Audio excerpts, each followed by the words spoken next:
Bienvenidos a una sesión más del taller Pluralismo Cultural y Minorías de la Universidad Carlos III de Madrid.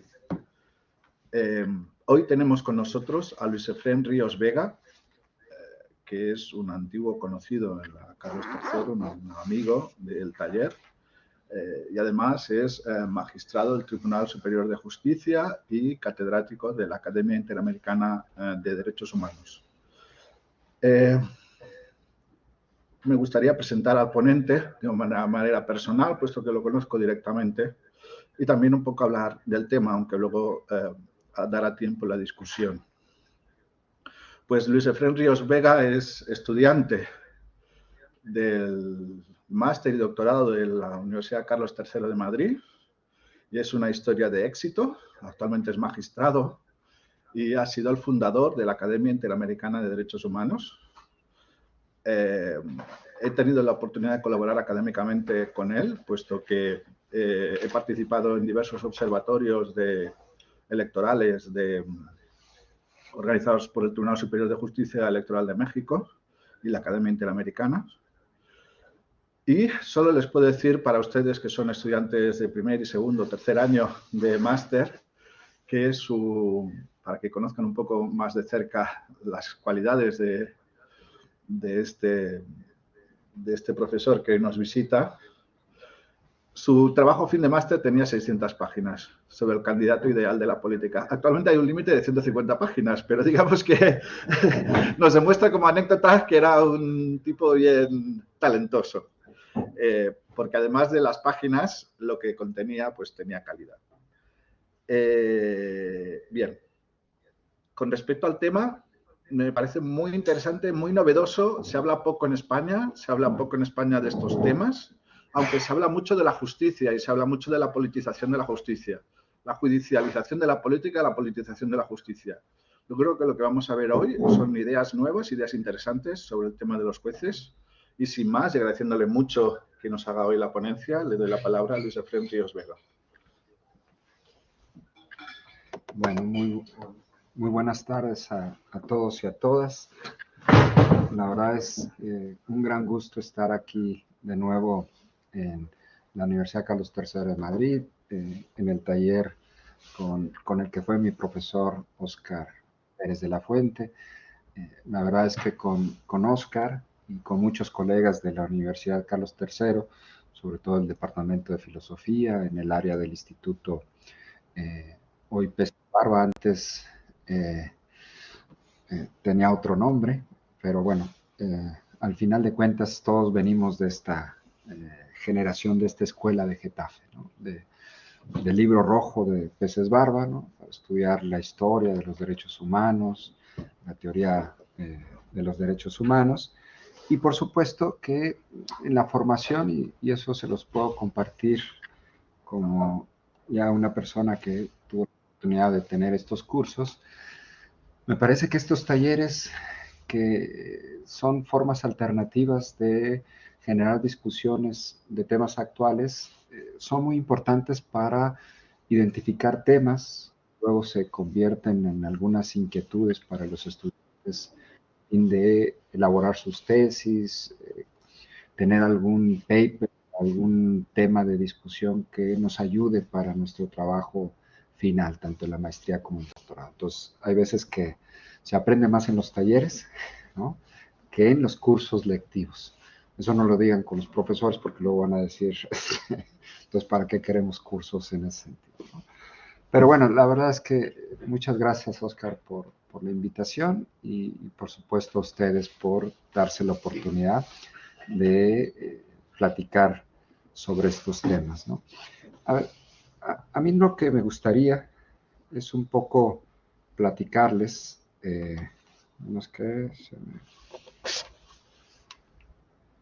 sobre esta idea de justicia abierta. ¿A qué nos referimos cuando estamos hablando de justicia abierta? Que es como un término aparentemente novedoso, que se ha acuñado sobre todo en ciertas democracias latinoamericanas, aunque también en el sistema europeo y también en el sistema anglosajón, el sistema norteamericano fundamentalmente, existe, digamos, la idea de justicia abierta. Y aunque es un tema aparentemente novedoso, yo aquí lo que voy a plantear es que en realidad son pie de páginas de ideas clásicas de la justicia que vienen desde la antigua Grecia, que se han venido consolidando en el desarrollo del Estado de Derecho, en la historia del Estado de Derecho, y que hoy en día obviamente plantea nuevos retos, nuevas problemáticas de estos viejos conceptos, ¿no? Pero bueno, ¿a qué nos referimos cuando hablamos sobre justicia abierta? El punto de partida es que en los últimos años, a partir de la idea política de gobierno abierto, que es una idea que se implementa más en la administración pública, a partir de tres conceptos básicos. Para que exista una mejor rendición de cuentas en la función pública, se requiere transparencia gubernamental, es decir, hacer de la manera más proactiva el ejercicio del derecho a acceso a la información para que la ciudadanía influya en la toma de decisiones. Se requiere transparencia, se requiere participación activa, ¿sí? Que se traduce en el ejercicio del derecho a la participación social en la toma de decisiones en su gobierno, y se requiere colaboración para poder vigilar y poder controlar la actividad de la función pública. Y luego hay otros autores que hablan sobre una cuarta característica, que es la apertura digital, es decir, un gobierno inteligente en la era global del mundo, ¿no? Entonces, bajo esta idea, que es una doctrina política, se piensa que se debe de generar una igual idea política, pero en la justicia, ya no en el área de la administración, ya no en el área de gobierno. Y ahí comienza, digamos, la apertura de estos conceptos en la función jurisdiccional, ¿no? Entonces, en los últimos años vemos que los jueces, no en todos los sistemas de la democracia, pero comienzan a ser actores más políticos de la esfera pública, ¿no? En México, por ejemplo, tenemos más de 10 años en donde tenemos un canal judicial donde los jueces deliberan los asuntos, ¿no? Obviamente nadie ve ese canal judicial, ¿no? No es tan popular que digamos, ¿no? Pero, digamos, para un europeo es un poco impensable ver un canal judicial del Tribunal Constitucional Español o del Tribunal Supremo. No lo es así, ¿no? En democracias, digamos, consolidadas como la de Estados Unidos, si bien no vemos un canal judicial, sí vemos los reporteros que hacen las caricaturas para narrar lo que en una audiencia o en una sentencia que es de interés público para la nación norteamericana se revela. Entonces hay, digamos, un retrato, una fotografía y una gran discusión y deliberación de los asuntos que la Corte de Estados Unidos resuelve, ¿no? En otros países, por ejemplo en América Latina, en los últimos años, a partir de concepciones que también ya son muy tradicionales, los amicus curiae, se plantean audiencias públicas sobre temas de interés público, ¿no? O sea, por ejemplo, en Argentina podemos ver que temas de interés social se generaron aperturas a la ciudadanía para deliberar con la ciudadanía ciertos temas. Todo el movimiento social indigenista en América Latina plantea en muchas ocasiones sobre el medio ambiente, sobre derechos multiculturales, aperturas de audiencias en donde la ciudadanía participa en la construcción del concepto de justicia, ¿no? En Europa quizás es diferente.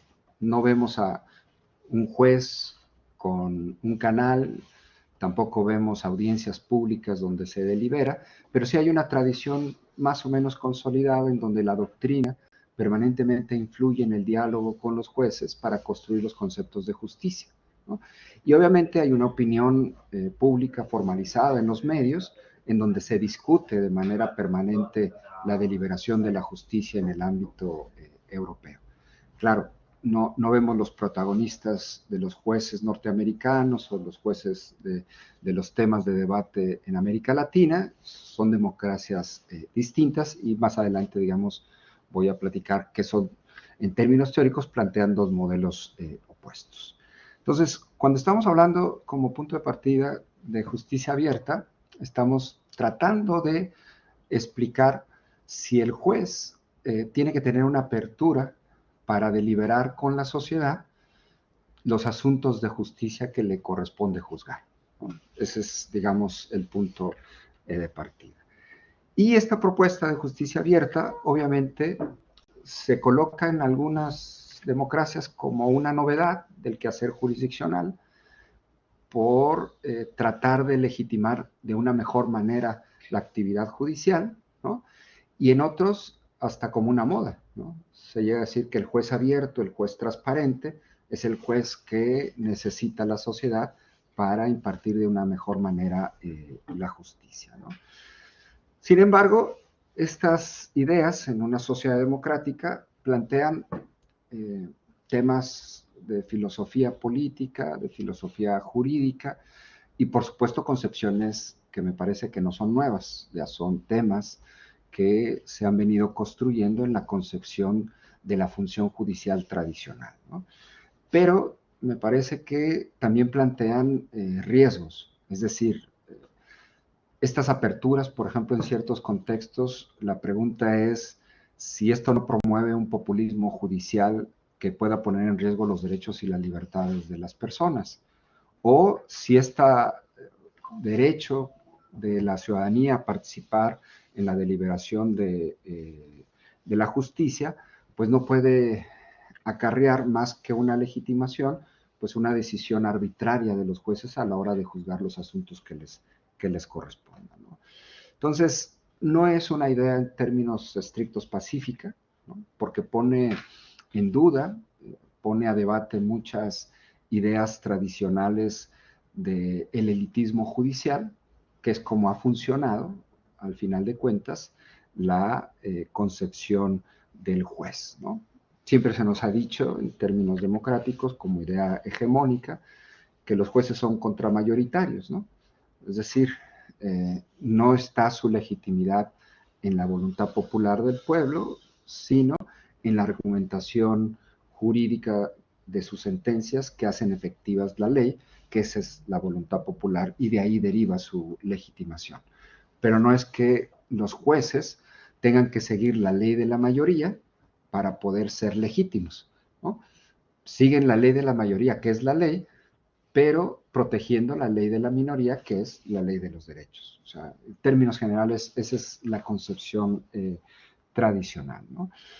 Entonces, esta idea habría que ver si en realidad, por más novedosa que sea la justicia abierta, se puede hablar en serio en un Estado constitucional de derecho para ver si una mayoría del pueblo, de una mayoría de la ciudadanía, puede realmente participar en la decisión de un juicio legal, si es aceptable o no que en el gobierno de los jueces exista la participación social, si la cosa juzgada o la cosa a juzgar es una cuestión de expertos judiciales o es una cuestión en donde cualquier participante social puede deliberar el asunto, o en términos estrictos, ¿quién debe resolver un juicio, ¿no?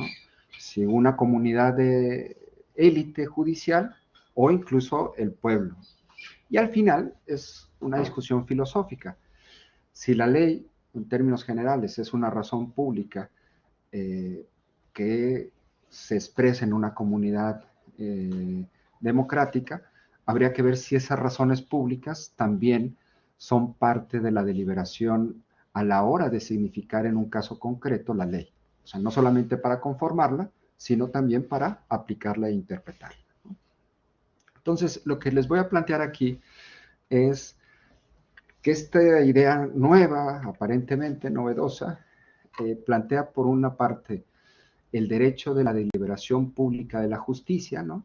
Como un concepto filosófico, en donde bajo mi perspectiva pueden haber tres concepciones a describir, ¿no? Una concepción elitista, una concepción popular y una concepción plural. Creo que esas pueden haber más, la filosofía nos puede aportar más conceptos, ¿no? Pero son por lo menos algunas categorías que yo ubico y que de una u otra forma explican esta cuestión de la deliberación pública de la justicia. Dos, voy a tratar de sistematizar algunos modelos de justicia abierta, no porque se sigan en ciertos sistemas jurídicos, sino que a partir de ciertos sistemas jurídicos que emanan de ciertas familias o tradiciones, el common law y el civil law, podemos describir teóricamente dos modelos de justicia. Uno, obviamente, de apertura judicial y otro criptocrático, un modelo cerrado.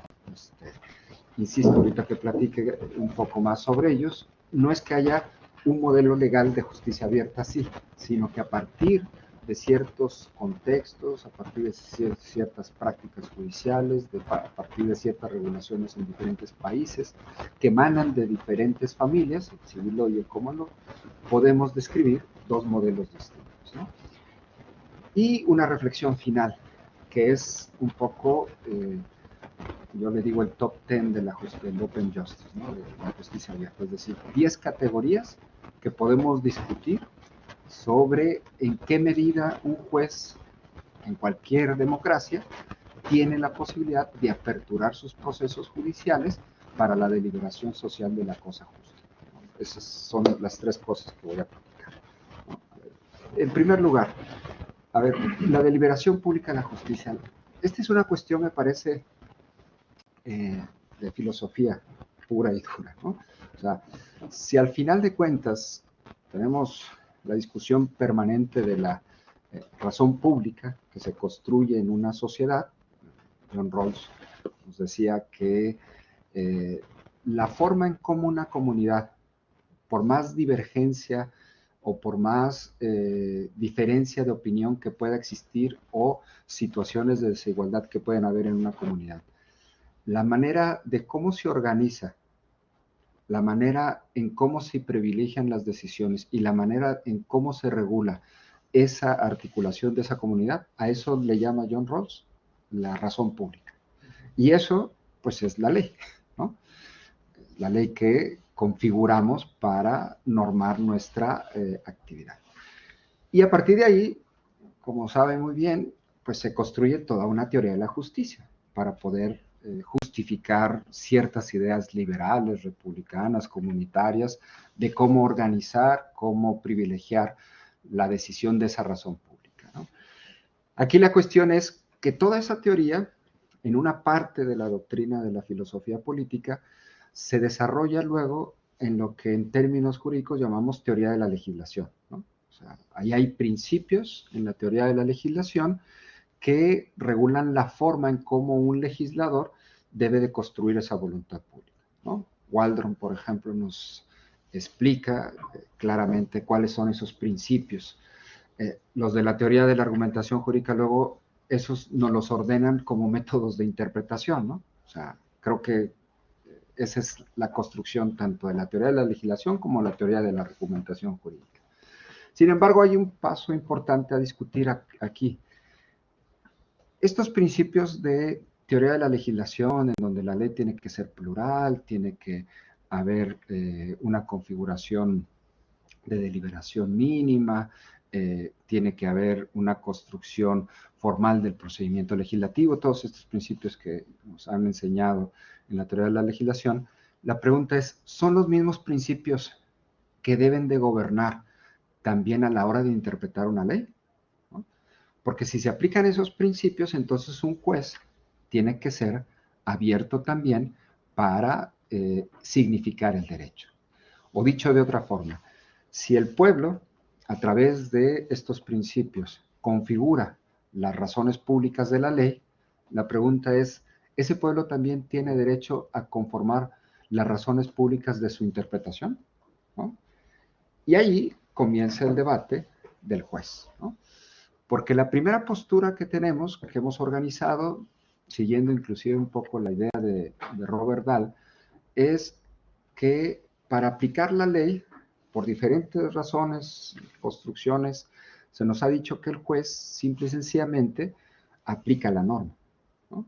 Es como dicen, la boca muda de la ley, ¿no? Su objetivo, al final de cuentas, no es deliberar de nada cuenta la voluntad general. Su objetivo es simple y sencillamente aplicar lo que ya de manera previsoria un legislador establece. Y además, esa posición elitista la configura con ciertas garantías. El juez, a diferencia del legislador, tiene que ser neutral, ¿no? Tiene que ser imparcial y tiene que ser objetivo en la interpretación, ¿no? O sea, un legislador es válido que exprese con toda pluralidad su ideología y sus intereses. A un juez se le dice, no, tú el único interés que tienes que seguir es el interés de la ley, ¿no? Sin embargo, para seguir a veces el interés de la ley, no necesariamente es una posición neutral. No necesariamente lo que interpreta el juez es lo que cree que el legislador previó de manera clara, expresa y de manera perfecta, ¿no? Entonces, el juez tiene que buscar métodos de interpretación, pero su posición de objetividad, neutralidad y de independencia le exige un rol elitista diferente al legislador, ¿no? O sea, es válido que el legislador asuma los intereses plurales de una comunidad y a veces decimos, no es válido que un juez sea militante con ciertas ideologías o ciertas concepciones, porque la concepción que debe de aplicar pues es la que establece la ley, ¿no? Y ahí entonces tenemos una concepción elitista que nos dice que por razones funcionales, deliberar la ley en términos de su aplicación no es una asamblea popular, ¿sí? No es una votación o una deliberación social para ver qué versión interpretativa es la más popular. O sea, no ponemos a deliberar en una campaña electoral qué se entiende por igualdad, ¿no? No vamos a discutir y el juez va a decir, miren, tengo 5 versiones interpretativas de igualdad, ¿no? Vamos a deliberarla en una campaña, ¿no? Una vez que lo deliberamos en una campaña, vamos a poner la votación y una vez recogiendo cuál es la concepción más popular, el juez es el que tiene que tomar esa interpretación. No hacemos eso en un juicio. Un legislador sí lo puede hacer, porque representa a la mayoría y puede decir, para yo construir esa razón pública, pues el pueblo me depositó una confianza, esa confianza es la expresión de la mayoría y tengo una concepción igualitaria de esta forma. Pues el juez creo que es un poco diferente a la hora de realizar esto, ¿no? Por eso el juez tiene una posición elitista. ¿Por qué también tiene una posición elitista? Por su propia naturaleza y las garantías que el Estado de Derecho le han establecido, ¿no? No se trata de establecer, como les decía, la mayor participación social y la mayor popularidad de una determinada concepción a la hora de interpretar la ley, ¿no? ¿Por qué no? Robert Dahl dice, no obstante que pongamos al mayor número de personas y de participantes a deliberar un concepto, no significa que el mayor número es proporcional al mayor número de soluciones, ¿no? O sea, generalmente un problema tiene 3, 4, 5 soluciones y eso no depende del número de participantes. Eso depende de la calidad deliberativa del asunto a discutir y de las razones que se expresen. Un juez, en ese sentido, entonces, es más elitista. No le interesa legitimar su decisión con el mayor número de participantes que sean seguidores de su posición, sino lo que le interesa, según esta posición elitista, es tener la mejor argumentación posible para significar el contenido de esa ley de manera jurídica, ¿no? Entonces, es diferente, dicen estas posiciones elitistas en ese sentido, ¿no? Y tercero, también es elitista porque la legitimidad de un juez no está en el respaldo popular de sus decisiones. Muchos dicen, las decisiones de los jueces son inclusive por naturaleza antipopulares, ¿no? Si un juez absuelve a una persona observando las garantías que la sociedad estima que una persona es criminal, ¿no? pues su decisión no va a ser popular, porque lo popular es meter a la cárcel a las personas que se consideran agresoras del orden jurídico, ¿no? Pero un juez no está en función de la popularidad de juzgar o linchar a una persona, sino de seguir un debido proceso para asegurar las libertades de las personas. Entonces, la tercera razón de esta posición elitista es que el juez tiene unas funciones distintas de un legislador, que en este caso son salvaguardar los derechos de las personas, y en muchas ocasiones esas posiciones pueden ser antimayoritarias o antipopulares. Aunque en unas corrientes filosóficas seguir los derechos es lo más popular, pero pues no siempre. Observar los derechos no siempre son populares, ¿no? Frente a estas posiciones elitistas solamente se concibe lo que llamamos la representación judicial del poder jurisdiccional, es decir, una minoría elitista conformada fundamentalmente bajo criterios meritocráticos, elegidos fundamentalmente bajo criterios profesionales, siempre con sus discusiones, o sea, se puede discutir mucho sobre la forma, sobre los sistemas de carrera judicial, pero por regla general esta posición elitista dice, los jueces deben ser profesionales, meritocráticos, gente experta en ese sentido en la deliberación de la ley, y que tenga esta posición de neutralidad, objetividad e independencia, porque esa es la confianza que la ciudadanía le da a un juez, ¿no? Y toda esta posición elitista al final sirve en la idea del Estado de Derecho para evitar la arbitrariedad de las mayorías. O sea, el juez es el defensor de asegurar que la ley no sea arbitraria por las referencias populares que una comunidad puede llegar a tener, ¿no? Obviamente, hay una construcción teórica sobre esto, hay ideas de filosofía política, pero creo que en síntesis y en términos muy generales, esa es la concepción elitista, ¿no? A diferencia de esta, hay una concepción popular, ¿no? Que también inclusive la podemos encontrar de manera histórica en la antigua Grecia. En Grecia, en la antigua Grecia, no solamente se deliberaba la filosofía en la ágora, ¿no? Sino también los juicios llegaban a ser públicos. Aunque las votaciones eran secretas para juzgar a una persona, la deliberación era en audiencia pública con una deliberación popular. Claro, la democracia ateniense, pues por el número y la forma y el contexto, pues podía permitirse, digamos, esos lujos. Hoy en día, imagínense un juicio popular para deliberar con toda la comunidad un asunto, pues no es, digamos, posible en ese sentido, ¿no? Pero esta posición histórica inclusive, pues es hasta bíblica, ¿no? Cuando, por ejemplo, porque también esas cambiaron conforme a las tradiciones romanas, ¿no? Cuando, siguiendo la tradición romana de liberar a una persona encarcelada en las fiestas de las Pascuas, pues se le preguntó al pueblo, ¿no? ¿A quién liberamos? ¿A Barrabás o a Jesús, no?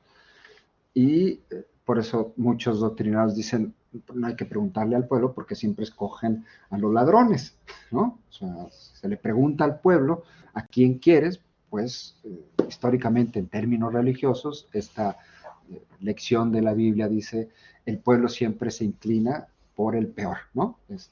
Que no necesariamente puede ser cierto, ¿verdad?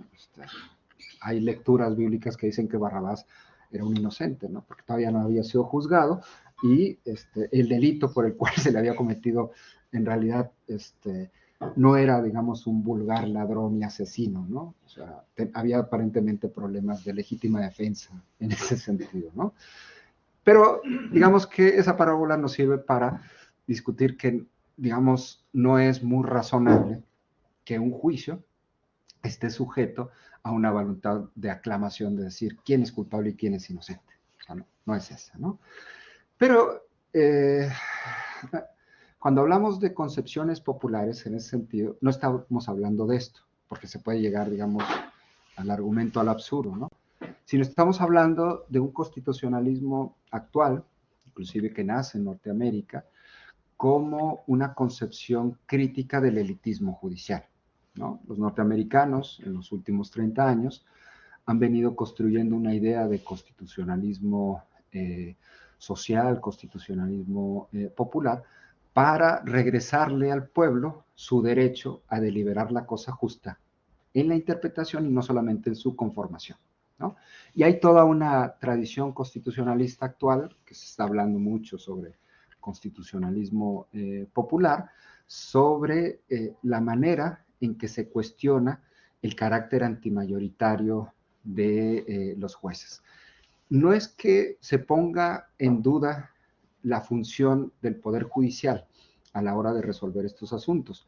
Lo que se pone en duda es que los jueces, por su labor activista, ha estado interviniendo de manera indebida en muchas posiciones que le corresponden a la política.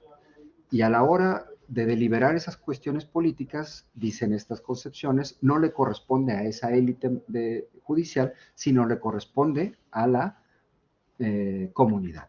Y así ellos tienen un punto interesante. Dicen, los movimientos, por ejemplo, en Estados Unidos, la definición de muchas libertades civiles se dan por los movimientos sociales, ¿no? La concepción, por ejemplo, del feminismo, de la igualdad, se da por esos movimientos sociales. Y la pregunta es, ¿la sociedad no tiene nada que decirle a sus jueces para poder definir un determinado concepto de igualdad? Pues estas concepciones dicen sí, ¿no? No nada más son esos expertos, jueces, los que tienen la palabra, también es la comunidad. Y estas concepciones populares, digamos, surgen de una revisión de la doctrina de los padres fundadores de la Constitución, argumentan esa cuestión. Dos, el realismo norteamericano, ¿no? Que es una filosofía jurídica para analizar el derecho a partir de sus consecuencias y de la real situación que se tiene que juzgar, ¿no? Y tres, sobre este movimiento en contra de los jueces, de que esta minoría, a la hora de interpretar la Constitución o la ley, pues ha sido arbitraria por intrometerse en ciertas funciones políticas que no le corresponden, ¿no? No me voy a detener ahorita, pero bueno, en el diálogo podemos platicarlo, pero hay todo un constitucionalismo popular norteamericano que se ha desarrollado. Y esto luego en Latinoamérica se ha venido desarrollando como una concepción alternativa para tratar de justificar un rol diferente del juez, ¿no? Hay en el constitucionalismo latinoamericano muchas ideas que se extraen sobre este constitucionalismo popular para decir que los jueces tenemos que abrirnos en los procesos por la situación de desigualdad. Es decir, si solamente nos quedamos en la postura elitista judicial formal, estricta del derecho, no vamos a ver la realidad de desigualdad, de discriminación que existen en nuestros países latinoamericanos. Y entonces estas alternativas conceptuales son las que nos obligan a los jueces a abrirnos más a la sociedad para significar, en este caso, los derechos, ¿no? Bueno, está esta otra postura, ¿no? Y luego podemos tener una tercera, que es la concepción plural, ¿no? Esta yo un poco la identifico con la postura alemana de Peter Haberle, ¿no?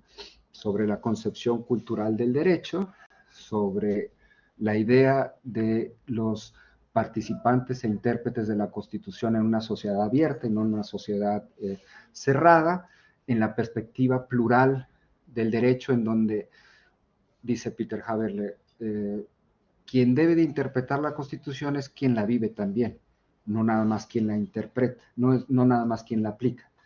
¿Quién la vive? Pues la vive el ciudadano que pide su reclamación al tribunal.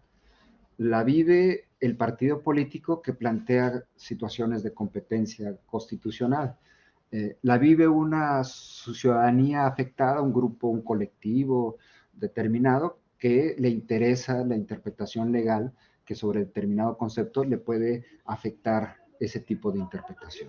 Entonces, Peter Haberle, bajo esta concepción plural que él llama, en una sociedad abierta, nos dice, debemos de buscar una concepción de la interpretación abierta, no cerrada como en el elitismo judicial.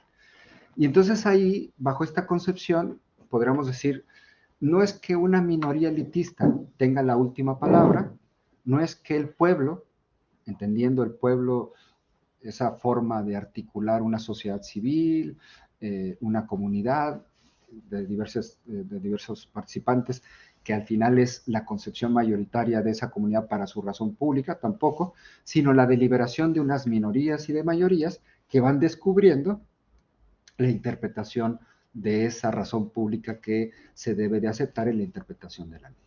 Bueno, si tenemos entonces esas tres concepciones, como les digo, aquí ustedes me pueden ayudar a decir, no, pues a lo mejor puede haber otra o puede haber una concepción, pero creo que esas tres concepciones, elitismo judicial, constitucionalismo popular o populismo judicial y pluralismo judicial, pueden ser, digamos, tres concepciones filosóficas que nos permitan entender el rol que tiene el juez a la hora de consultar a la ciudadanía para la interpretación del derecho, ¿no? Entonces, las tres tesis, aún la elitista, tienen, digamos, la discusión de cómo un juez tiene que acercarse a las razones públicas para poder significar la norma con sus diferentes perspectivas, ¿no? Ahora, ¿qué modelos entonces de justicia abierta podemos construir? Como les digo, no hay un modelo judicial en un determinado sistema jurídico que digan, este es el modelo de justicia abierta, ¿no? Creo que lo que hay son prácticas, son experiencias, son normas consuetudinarias que en diferentes contextos y con diferentes finalidades, e inclusive con razones distintas, justifican el rol social del juez a la hora de interpretar el derecho, ¿no? Pero yo creo que siguiendo, digamos, en términos generales, las dos tradiciones o de las dos familias jurídicas, el common law y el civil law, podemos encontrar dos grandes modelos, el europeo y el norteamericano, ¿no? Como siempre en todas estas discusiones, ¿no? Libertad de expresión, hay un modelo norteamericano y hay un modelo europeo. Y luego hay un modelo latinoamericano. Y dentro del modelo, luego está el modelo mexicano, ¿no? Que es muy mexicano, ¿no? Pero siguiendo, digamos, estas dos tesis fundamentales y tratando de hacer una sistematización de los conceptos europeos y norteamericanos, podemos encontrar un modelo de apertura judicial con características anglosajonas, ¿no? ¿Qué características podemos encontrar? La primera, por ejemplo, para construir el perfil de un juez, existe una gran deliberación pública para elegir a los jueces, desde sistemas de elección popular, ¿sí?, hasta sistemas de escrutinio público muy fuertes que permiten conocer el perfil del juez, ¿no? En ese concepto, por ejemplo, encontramos modelos latinoamericanos populares que son muy cuestionados, ¿no? Por ejemplo, en Ecuador, si no mal recuerdo, el Tribunal Constitucional ¿cómo le llaman? Pluricultural, ¿no? Algo así. Se elige popularmente a partir de ciertas características a los jueces, que lo critican mucho. Ahorita, por ejemplo, en México se está discutiendo una propuesta presidencial de si los jueces deben de ser elegidos popularmente, ¿no? Y todo el elitismo judicial dice, no, eso es impensable, no es posible, etcétera, ¿no? Pero eso es, digamos, en un extremo de apertura judicial, ¿no? Es decir, que el pueblo vea representado en el juez todas las ideas que perfilan para impartir justicia, ¿no? O sea, por ejemplo, yo quiero un juez liberal. Ah, pues el pueblo quiere un juez liberal, quiere una interpretación liberal, pues tiene que deliberar socialmente el perfil, ¿no? Esa sería una discusión.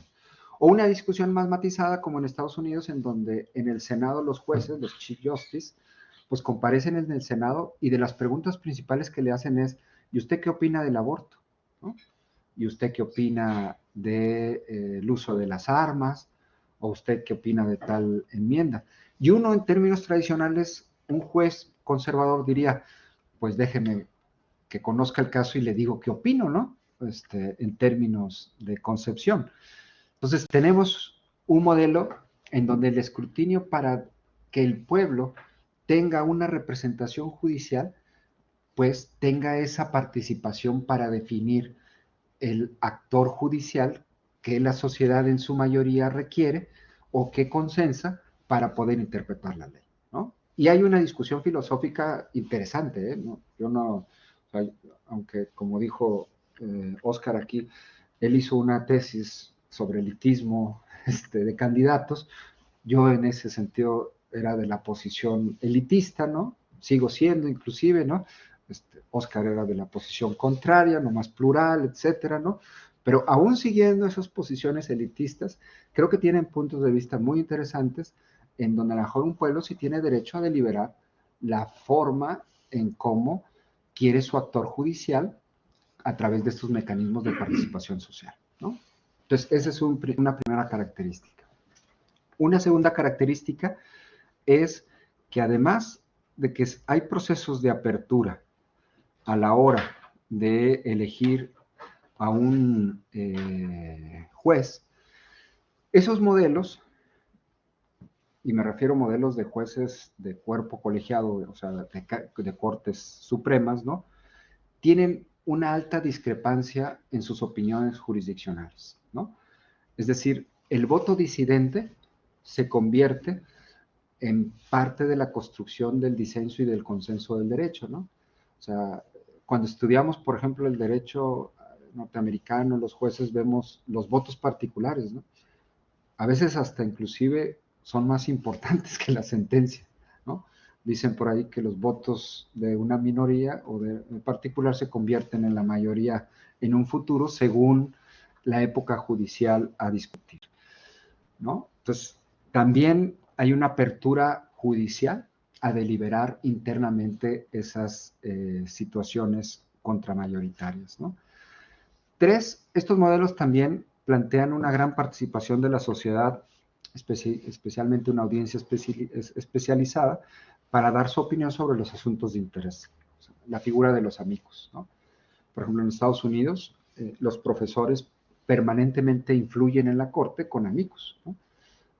Uno ve las revistas de Estados Unidos y ve que además de escribir sus papers científicos, ¿cómo se llama? Publican sus amigos, ¿no? O sea, las escuelas, los profesores están permanentemente y de manera muy activa tratando de influir en la opinión de un juez a la hora de sus exposiciones en términos de amigos, ¿no? Entonces, esa es una referencia. Las características también, otra cuarta característica de estos modelos de apertura judicial es que las audiencias ante el juez donde se dirime la interpretación son debates públicos y orales, ¿no? O sea, los argumentos de apertura de las partes o los argumentos en las audiencias ante la corte son fundamentales para deliberar la posición. Inclusive los jueces es la forma de interrogar las diversas posturas que un actor presenta en un juicio, ¿no? O sea, cuando uno acude a ver las sentencias de la Corte Suprema en Estados Unidos, la audiencia preliminar es fundamental para fijar las posturas que una comunidad tiene sobre una interpretación de una cláusula constitucional, ¿no? Y cinco, según la época judicial, también se pueden construir posiciones activistas que representen diferentes movimientos sociales, ¿no? En los Estados Unidos siempre está la discusión entre liberales y conservadores. Y dentro de esa posición, por ejemplo, una época judicial tiene que ver con el aborto, ¿no? Y hoy vivimos, de acuerdo con la selección de ciertos perfiles, una época judicial distinta. Y se delibera socialmente esa discusión en la Corte Suprema, pero en la comunidad, ¿no? Entonces, eso es, digamos, un primer modelo. Pueden haber más características, pero creo que estas 5 referencias son fundamentales. Un modelo de secrecía judicial que, por el contrario, podrá ser la modelo criptocrático judicialmente, es más de tradición europea, de civil law, ¿no? Por ejemplo, la designación de los jueces no es una designación de una gran deliberación pública, sino de deliberación partidista, ¿no? Aquí antes de venir comentábamos un poco eso con Oscar. Decía, a mí la discusión, decía Oscar, ahorita me lo platicaba, tiene que ver quién elige a los jueces, ¿no? Y dentro de esa referencia la discusión es qué partido, de una u otra forma, escoge a los perfiles. Pero no hay una gran deliberación, digo, hay una deliberación social dentro de esa élite, ¿no? Pero no hay una gran, o sea, en Europa no hay una gran discusión pública sobre qué tipo de juez va a llegar al Tribunal Constitucional Español. En esa élite sí, ¿no?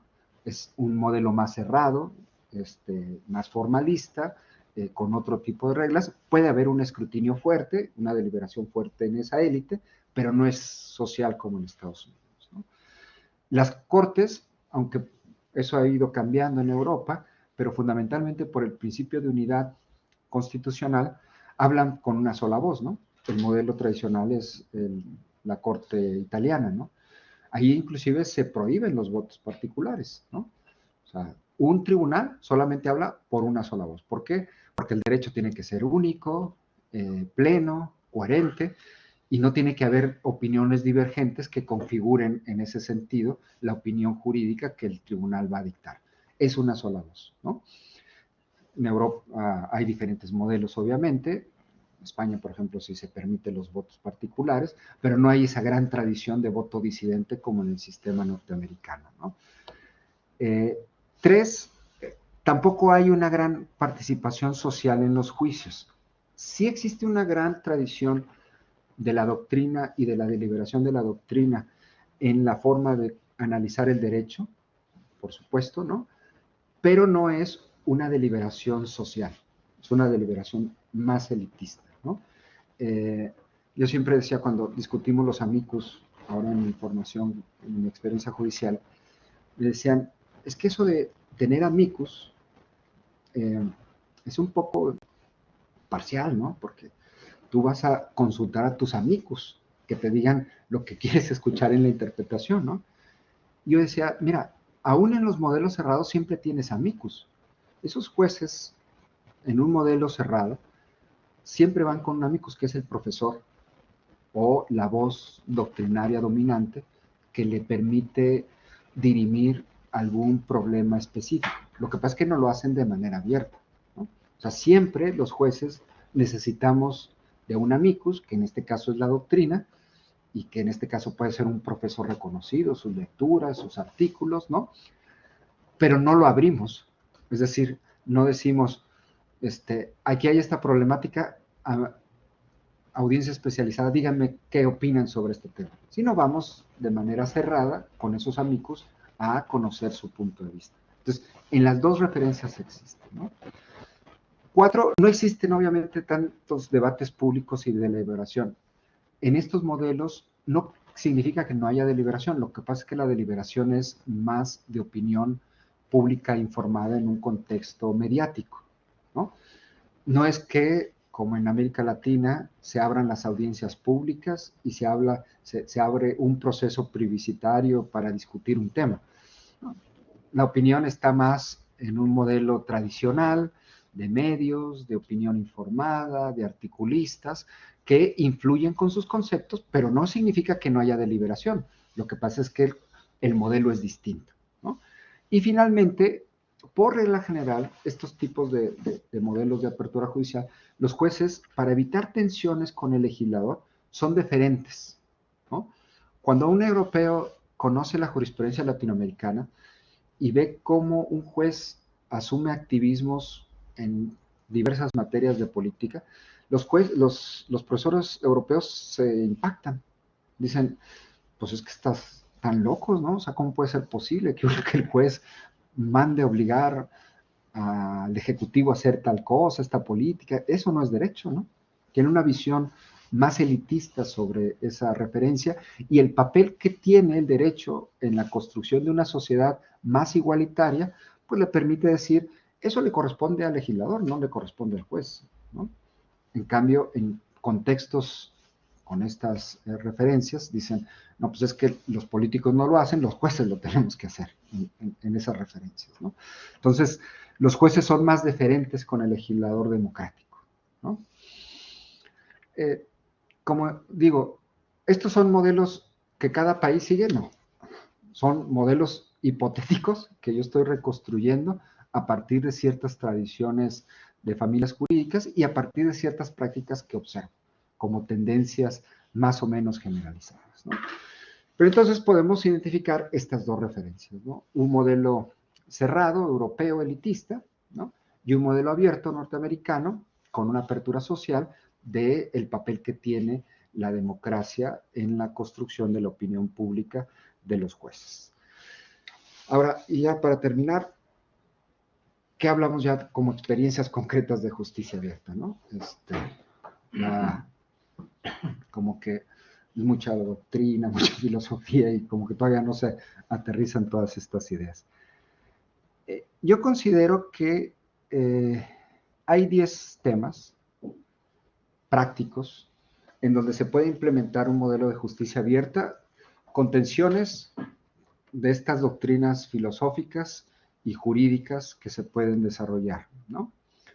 En donde la discusión es qué tanto puede abrirse un expediente a la ciudadanía como parte de su derecho de acceso a la información. 2, hasta qué tanto el principio de publicidad de una sentencia se debe de conformar de manera abierta, ¿no? 3, en qué medida se puede utilizar una justicia digital inteligente para abrir los procesos a la tecnología dentro de las decisiones jurisdiccionales. 4, los modelos de participación social en la justicia.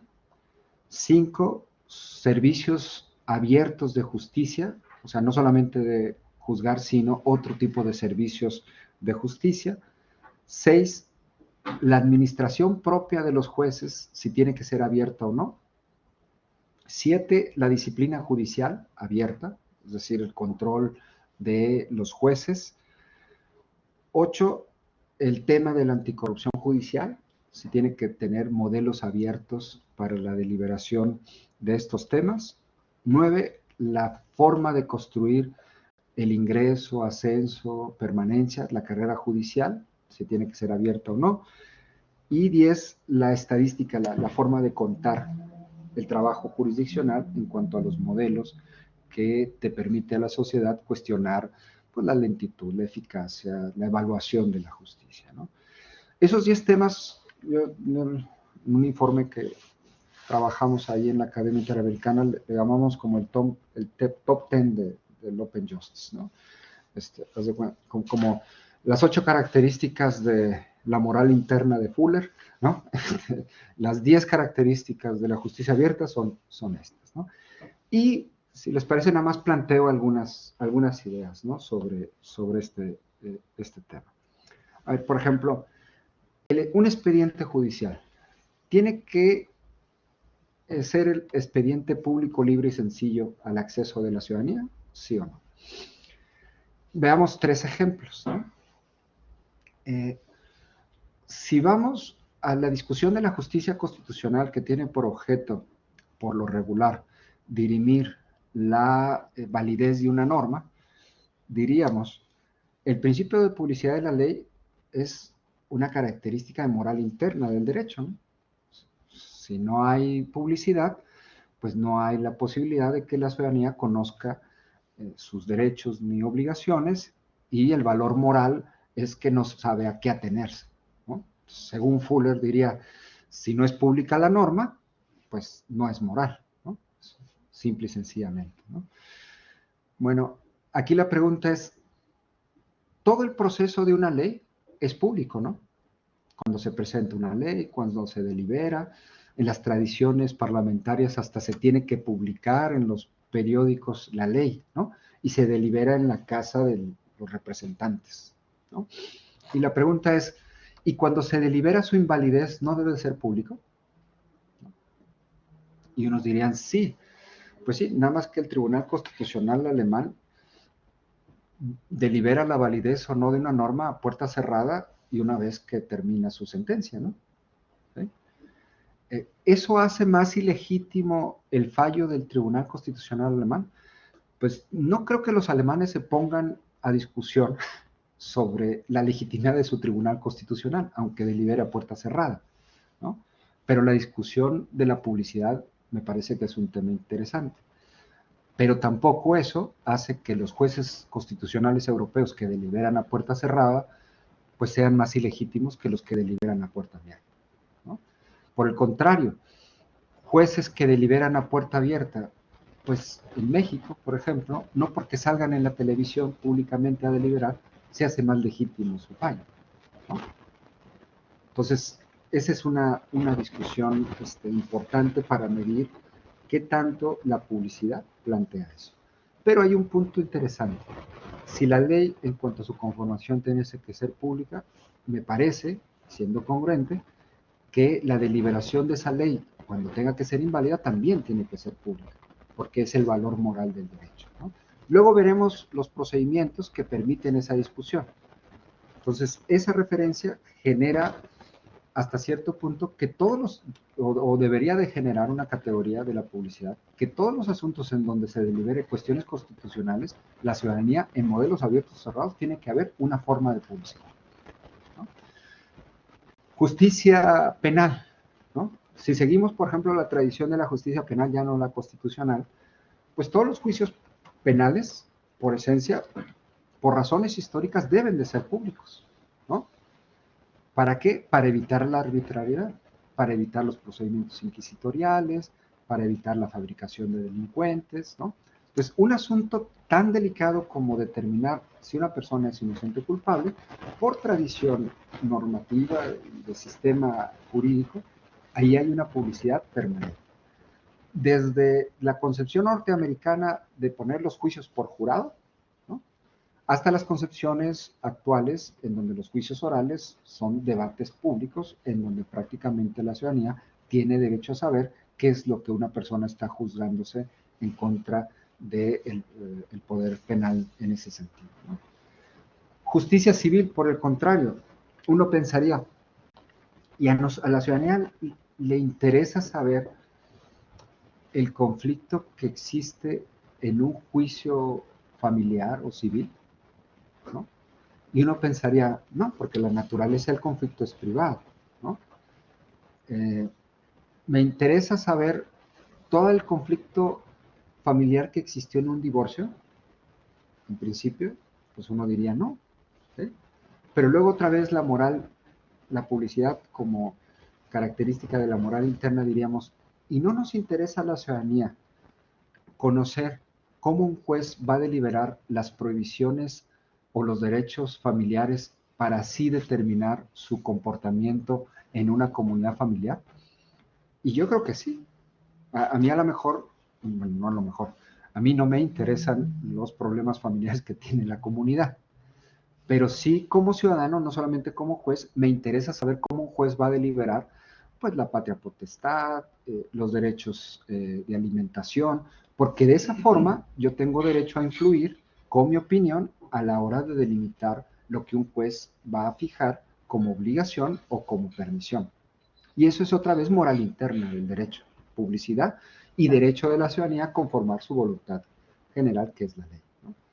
Entonces, si se fijan, podemos tener ejemplos de juicios civiles, de juicios penales de orden público o de juicios constitucionales en donde la publicidad sigue siendo una característica esencial del derecho y la forma de articular esa apertura por parte del juez es lo que se pone en discusión, ¿no?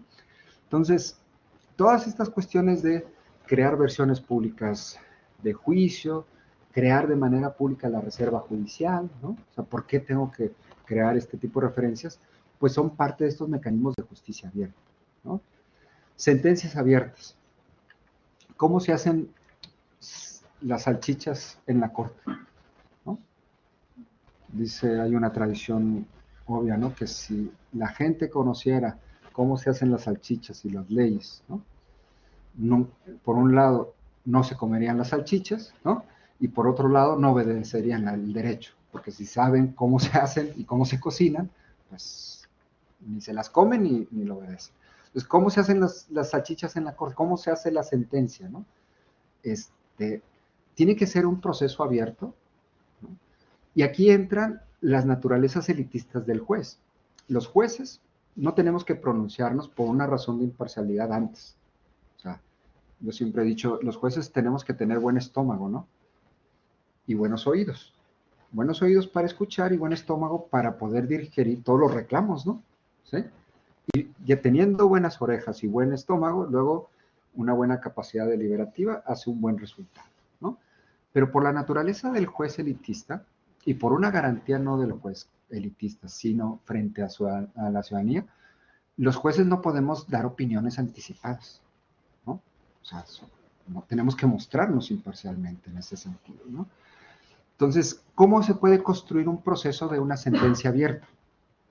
En lo personal, por ejemplo, yo todos los juicios constitucionales en donde he sido ponente, todas las opiniones previas que la ley me permite, como un proyecto, ¿no?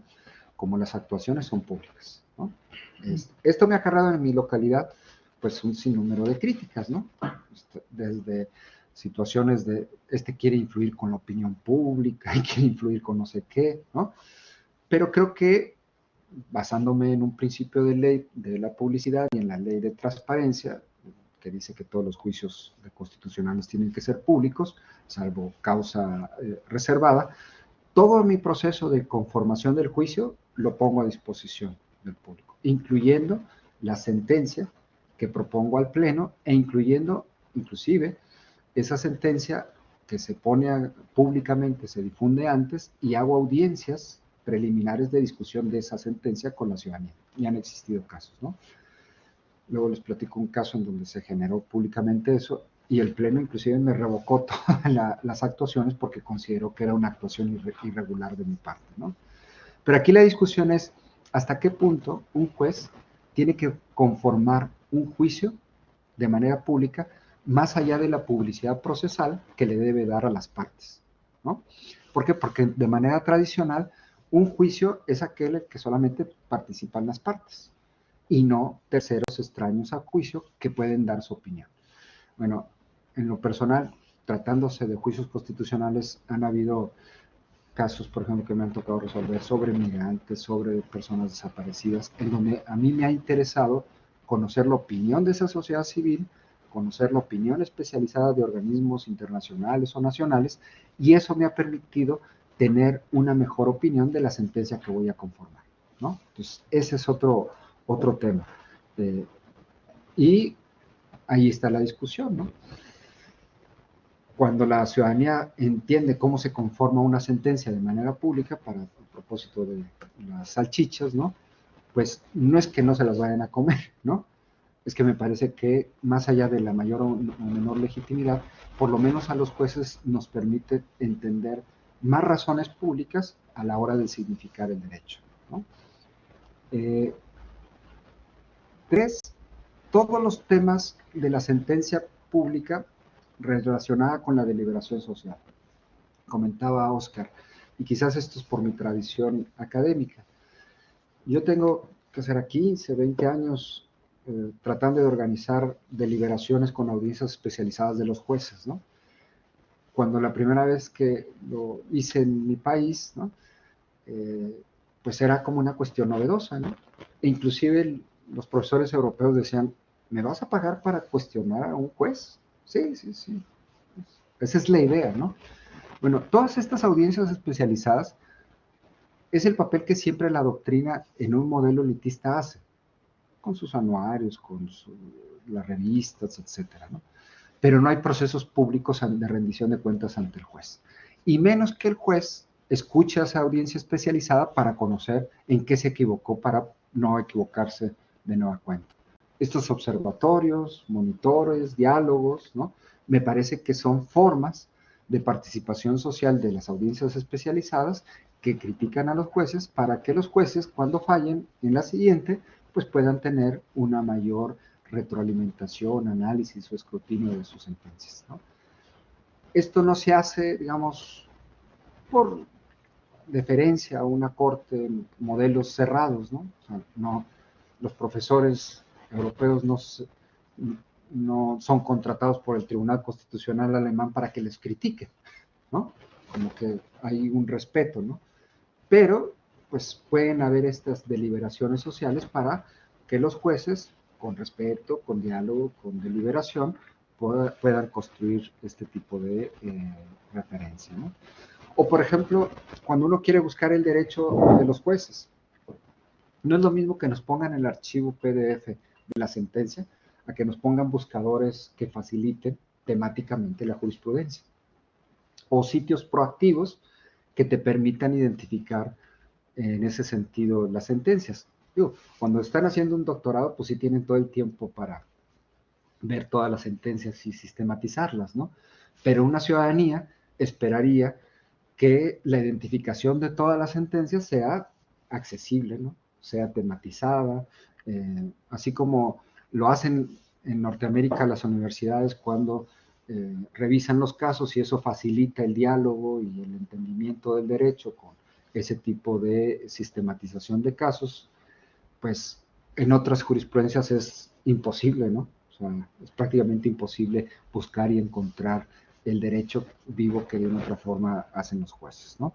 Pues todos esos mecanismos, desde conformar la sentencia de manera pública, de manera previa, como difundirla, pues son modelos de justicia abierta, ¿no?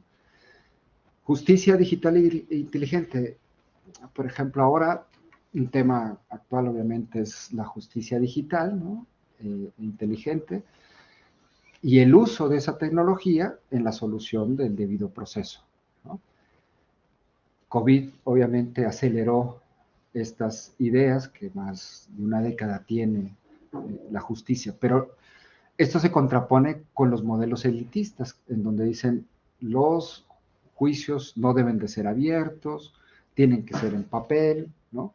Tiene que haber la certeza de la actuación, ¿no?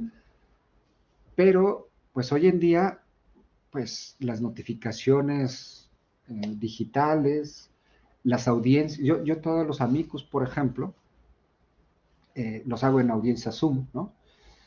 Entonces, no es necesario que el profesor de Europa o el profesor de Seúl esté, digamos, en Saltillo para darme su opinión. En una comunidad abierta, ¿no? En una sociedad abierta como Popper, pues ese profesor que escribió un paper, pues está interesado en que su idea influya en un determinado concepto, ¿no? Y cuando ve una convocatoria de una problemática, pues a lo mejor ese profesor le va a interesar comparecer ante una corte para dar su opinión, ¿no? Ah, si después ese profesor lo conozco, esa es otra cosa, no, porque los amigos no son parte de un juicio interesados en que una parte gane otra, ¿no? Los amigos están interesados en deliberar socialmente su opinión jurídica o su opinión política sobre un determinado tema.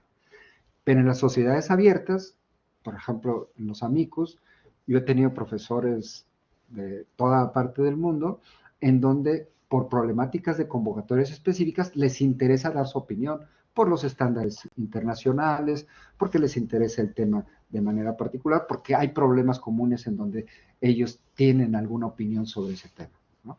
Pues en sociedades abiertas se puede dar eso y se puede dar siempre y cuando haya sociedades abiertas que digital e inteligentemente se puedan construir para el desarrollo de estos temas, ¿no? La justicia en línea, ¿no? Es otra referencia, porque creo que la única forma de manera sencilla de poder poner en una sociedad abierta los temas de justicia, pues es a través del juicio digital, ¿no? Si todas las actuaciones y sistematizamos las convocatorias de amigos, pues mucha gente en el mundo puede encontrar diversas convocatorias de temas en los que a lo mejor va a interesarle comparecer en la Corte Interamericana o en la Corte Polaca o en la Corte de Estados Unidos, en la Corte Mexicana, para dar su punto si esa convocatoria es parte de una problemática que le interesa definir, no por el caso concreto, sino por la significación de la razón pública que pretende desarrollar, ¿no? Entonces, también todo eso plantea un tema, ¿no? Participación social como cuarta característica. Yo en algunos asuntos he hasta planteado de manera minoritaria la posibilidad de que las cuestiones políticas que los jueces resuelven no las resolvamos, sino que inclusive en los procedimientos podamos someterlos a un referendo, ¿no? Cuando planteé esa idea, pues todos mis compañeros me dijeron, estás loco, ¿no? O sea, ¿cómo que en un juicio un referéndum, ¿no? Dije, miren, siempre ha habido la discusión popular, del constitucionalismo popular, que nosotros como jueces no somos legítimos para dirimir cuestiones políticas, sino que eso hay que dejárselos a los, ¿cómo se llama? Al legislador.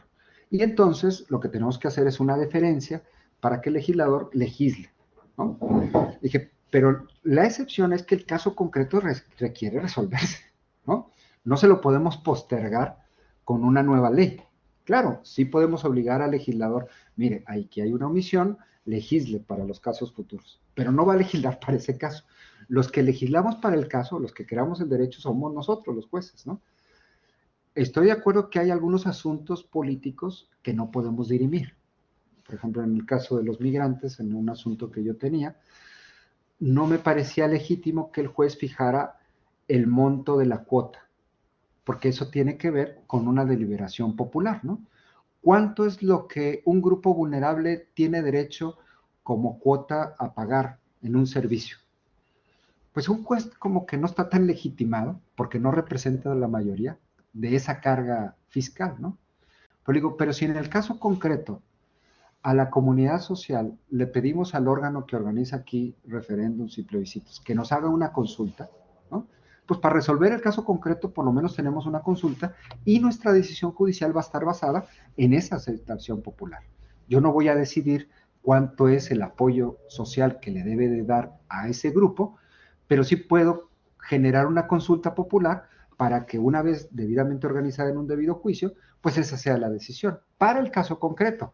Luego que el legislador democrático legisle para los casos futuros, ¿no?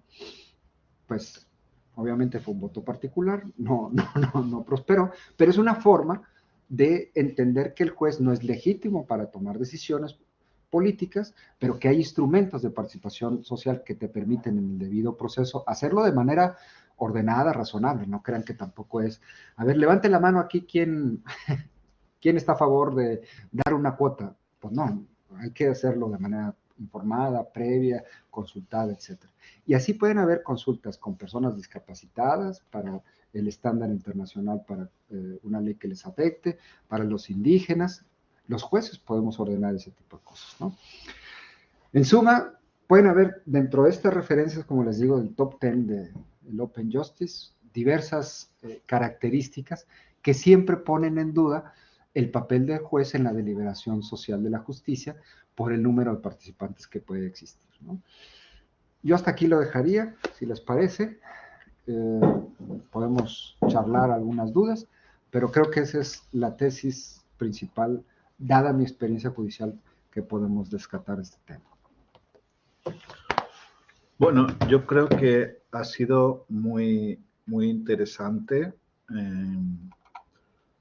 la experiencia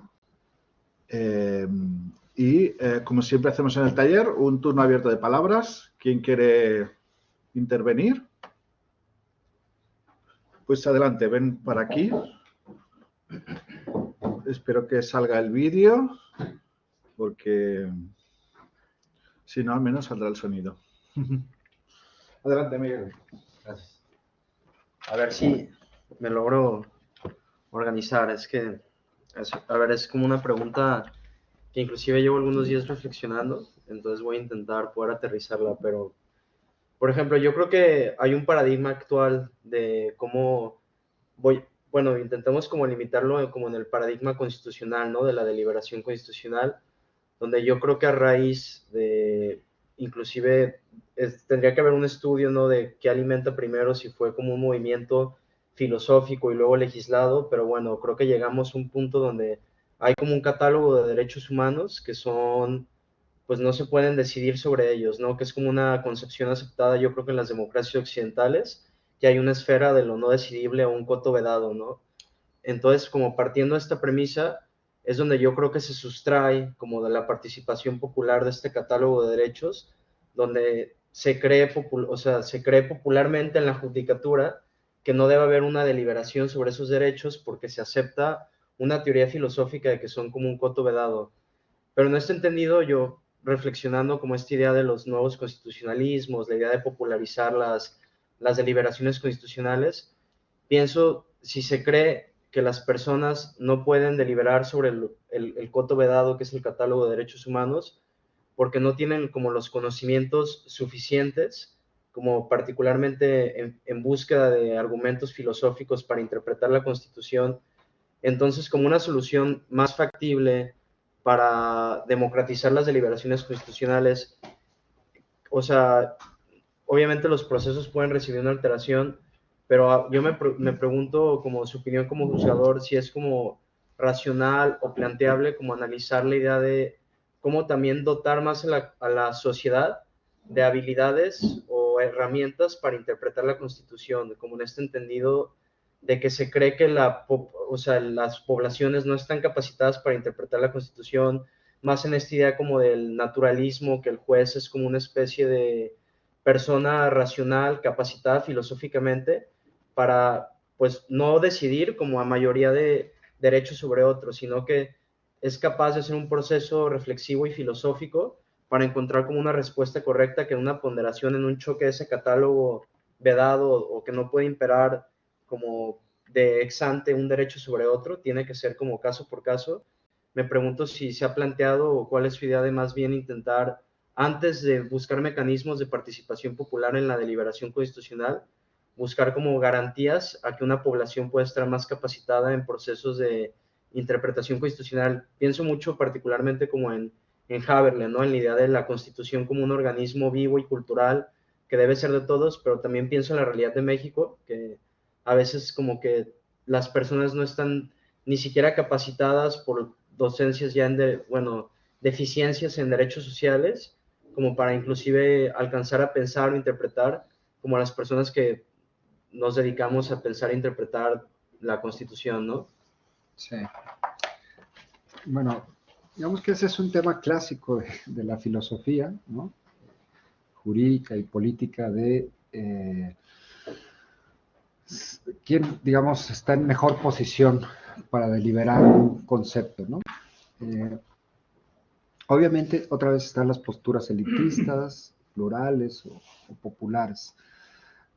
Mi experiencia es que no hay que descartar, digamos, que un ciudadano común y corriente puede íntimamente e inclusive ilustradamente, aunque uno crea que no, ¿sí?, dar su punto de opinión sobre un tema constitucional legal, ¿no? Hay obviamente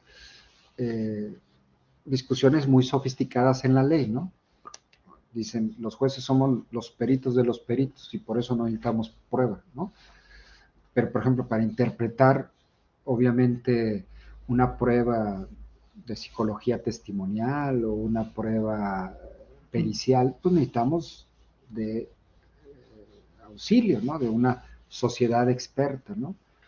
Pero también la sociedad civil, y me refiero a esa sociedad civil que considera afectada por la interpretación de la ley, nos tiene que dar opiniones para que esos expertos que depositan la ley, la facultad para resolver una controversia, pues tengamos la posibilidad de escucharlos. Entonces, yo no tanto, digamos, te respondería de que si los jueces somos los mejores posicionados para deliberar un asunto, pero sí somos los mejores para escuchar a una comunidad. Y ese es el juicio debido, ¿no? Tenemos que escuchar al problema, tenemos que escuchar a las partes, y aquí la cuestión es, ¿y por qué no escuchamos también a la ciudadanía interesada que puede dar una opinión en ese sentido? Entonces, creo que esa apertura te permite tener una mejor deliberación social de los alcances de la interpretación jurídica, ¿no? Ahora, obviamente los jueces no tenemos métodos, estamos sujetos a un principio de legalidad, no podemos construir de manera arbitraria una fórmula legal si no está bien puesta o implícita o explícitamente, o sea, no, porque eso entonces ya es arbitrariedad, ¿no? Es que a mí no me gusta esta norma, pues es que aunque no te guste, es lo que tienes que seguir, ¿no? Entonces, sí siguiendo obviamente una metodología, un principio de legalidad, una sujeción prevista que le dé certeza, lo podemos hacer. Pero eso no significa que todo contenido previsto en ley, pues también tenga una opinión social que tengamos que escuchar, ¿no? O sea, ¿qué tiene que decir sobre la igualdad las posturas feministas de una determinada comunidad? Pues mucho, hay que escucharlas. La Sociedad Ilustrada del Feminismo, pues mucho. Hay muchos autores y autoras que dicen de eso, ¿no? ¿Qué tiene que decir una persona que ve afectada por un tema de igualdad? Pues también por mucho, aunque no sea una experta feminista, aunque no sea una activista social, pero esa es la afectada de su punto, o sea, porque inclusive, como dice Haberle, la deliberación cultural del derecho comienza por la persona que se ve afectada y va a juicio. Es el punto de partida de la deliberación, ¿no? Entonces, yo sí creo que esa referencia hay que entenderla, ¿no? Obviamente, luego están todas estas discusiones elitistas, ¿no? De las diversas concepciones del derecho a la hora de resolver un tema, ¿no? Dicen, eh, por más deliberación social que haya, ¿qué diferente hay de las posiciones del aborto que se dan en Roe, o las posiciones que se dan en Colombia, o de las posiciones que se dan en Argentina, o de las posiciones que se pueden dar el aborto en España? Pues son conceptos más o menos universales, dicen algunos, ¿no? Por más que abras a la sociedad, no hay más diferente. A lo mejor no, pero creo que esa sociedad tiene derecho a ir construyendo su opinión para que los jueces vayan matizando sus criterios. Y cuando somos abiertos, y los que más o menos hacen un poquito de derecho comparado de lo que pasó en el aborto en Estados Unidos, en Argentina, en España, uno podrá encontrar las mismas discusiones, pero con diversos matices sociales importantes a considerar.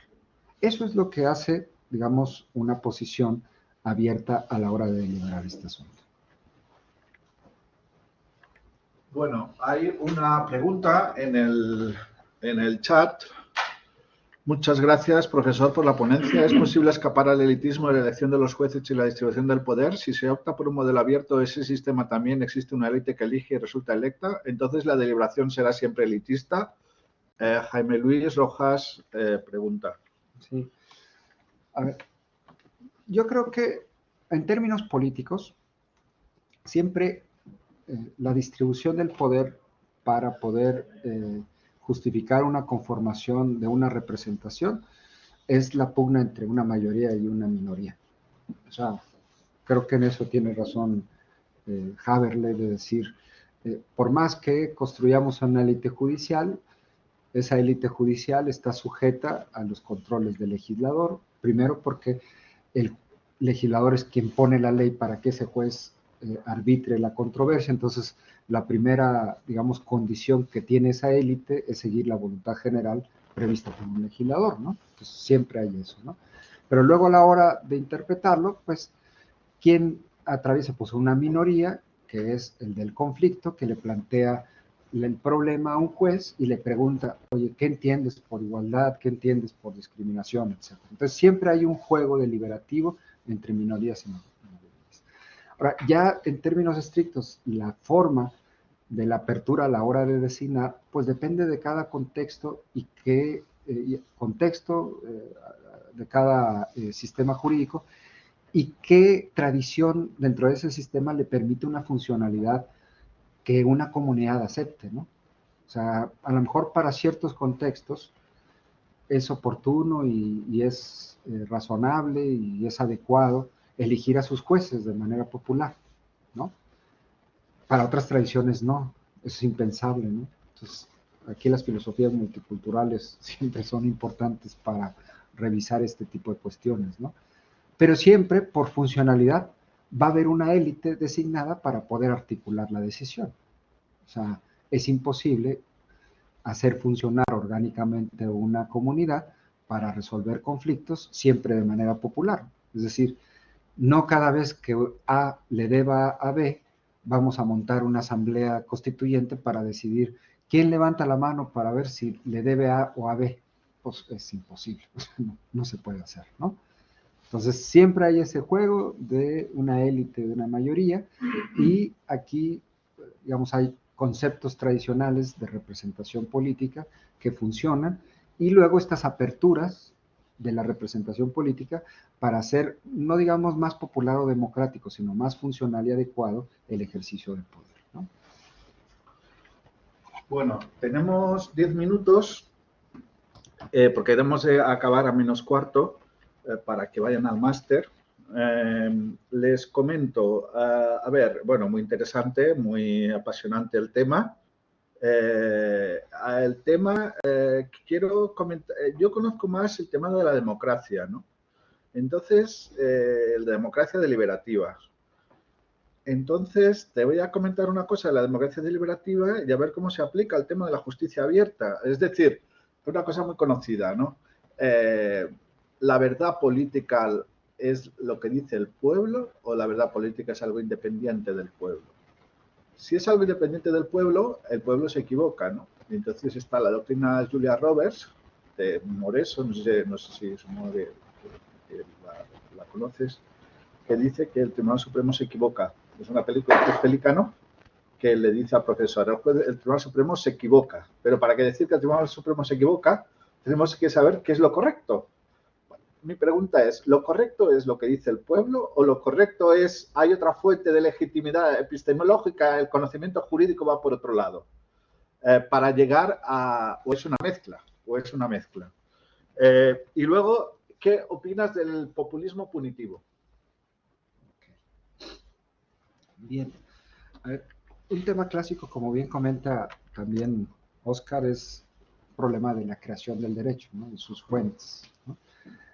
Es cierto, sea una posición elitista, popular o deliberante, los jueces nos equivocamos porque somos personas, o sea, ¿no? Pero cómo construimos los conceptos, al final de cuentas, el pueblo, como dice Rawls, privilegia una razón pública en la ley, ¿no? ¿Cómo se construye esa razón pública? Bueno, pues hay diversas concepciones, naturalistas, positivistas o realistas, con sus diferentes versiones de qué es el derecho, ¿no? Entonces, yo creo que si imaginamos como los teóricos del derecho hacen ejercicios, aquí somos un Estado y vamos a ponernos de acuerdo en una regla. ¿Cuál es la regla? ¿Quién se prohíbe entrar en un salón o no de clases, ¿no?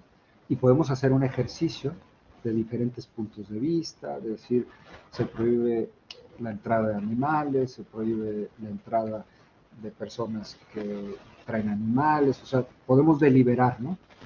Y luego podemos tener dentro de esas reglas ciertas posiciones naturalistas, a partir de, desde una razón divina hasta una posición del naturalista fino de ley universal inmutable, ¿no? Esa comunidad delibera, pero al final esa comunidad la pone en una razón pública que se llama ley, ¿no? Entonces, es el pueblo con sus intereses, con sus opiniones, con las formas como pretende articular su comunidad, quien lo hace y lo formaliza, ¿no? Y el juez, aunque hierra a la hora de interpretar esa voluntad, pues también hace ese ejercicio, uno, elitista de la interpretación del derecho, popular o plural del derecho, ¿no? Y ahí el punto es hasta qué punto esa democracia deliberativa que se da en un contexto de la razón pública de la ley, también tiene que ser una democracia deliberativa ajustada a los procedimientos de un debido proceso en el juez, ¿no? Y hay unos, yo me inclino de que creo que sí podemos los jueces aperturarnos con condiciones, con reglas, con formalidades, porque tenemos una posición estricta salvaguardar que es la independencia, la imparcialidad y la neutralidad. Eso es lo que nos hace diferentes de los jueces, ¿no? Porque ya hay puesta una regla, ¿no? Los creadores de la norma no tienen puesta una regla, tienen esa libertad política para poner esa regla, y los jueces no. Esto quiere decir que los jueces no nos equivoquemos a la hora de significar ese tipo de razones públicas, sí. ¿Cuál es la mejor forma de menos equivocarnos? En la medida en que tengamos una apertura a la mayor número de opiniones, ¿no? Y pues la virtud de la prudencia judicial es lo que hace correcto el resultado final, ¿no? Entonces, creo que es una mezcla de todo eso, pero la referencia es que esa comunidad pone una razón pública que el juez tiene que seguir, ¿no? Luego, sobre el populismo punitivo, obviamente, expresado como una idea en donde el pueblo cree que la mejor manera de prevenir o sancionar un crimen es aumentando penas, digamos. Digamos, hay diversas ideologías, ¿no?, penales, desde la ideología liberal que puede pensar uno, esto no se resuelve con aumento de penas, ¿no? Por ejemplo, en México hay una ley general que sanciona la tortura, desaparición forzada, etcétera, y hay penas que yo he impuesto hasta de 150 años, ¿no? Yo he hecho votos particulares, un poco más bajo la doctrina de la derecho de reinserción, pues que esas penas son incompatibles con ese derecho, ¿no? O sea, a nadie se le puede poner 150 años por más ejemplar que uno pueda decirle a la sociedad que así castigamos bien a las personas, ¿no? Entonces, claro, he puesto mis votos particulares sobre eso, he dicho mis razones, no es que yo crea que, ¿no?, hay un estándar que creo que es internacional que sigue esa referencia, hay criterios de la Corte Interamericana, de la Corte Europea, que lo sigo, pero pues han sido votos particulares y ya es jurisprudencia en contra, ¿no? Y a mí me guste o no, pues ahora tengo que seguir y pongo penas de 150 años. Pero por el principio de seguridad jurídica en donde yo ya no puedo ser caprichoso y decir, es que mire, yo ya argumenté, no vencí con mi argumentación, bueno, a lo mejor un día se puede cambiar la interpretación de esa ley, pero mientras no y el procedimiento legal me diga que ya es obligatoria para mí la jurisprudencia, pues aunque me guste o no, tengo que poner penas de esa naturaleza, ¿no?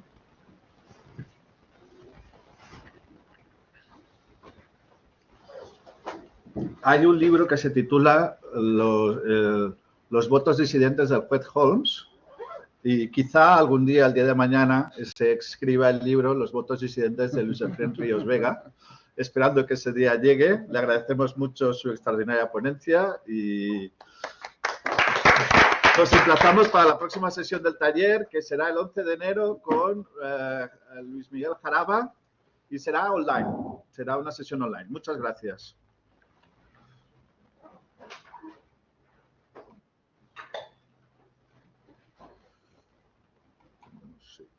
Sí.